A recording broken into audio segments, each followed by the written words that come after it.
நம்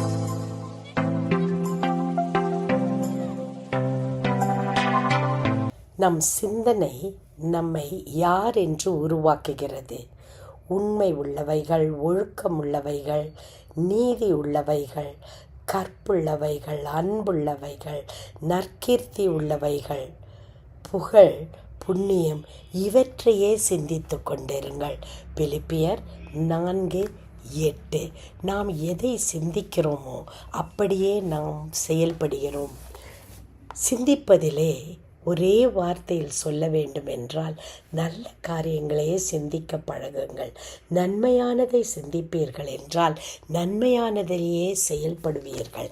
எனவே நம்முடைய சிந்தனை நாம் என்ன செயல்படுகிறோம் என்பதையே தீர்மானித்து விடுகிறது. அன்பின் பரம தகப்பனே, எங்களுடைய சிந்தனை நல்ல சிந்தனையாக இருக்க எங்களை மாற்றுங்கள். இயேசு கிறிஸ்துவின் மூலமே.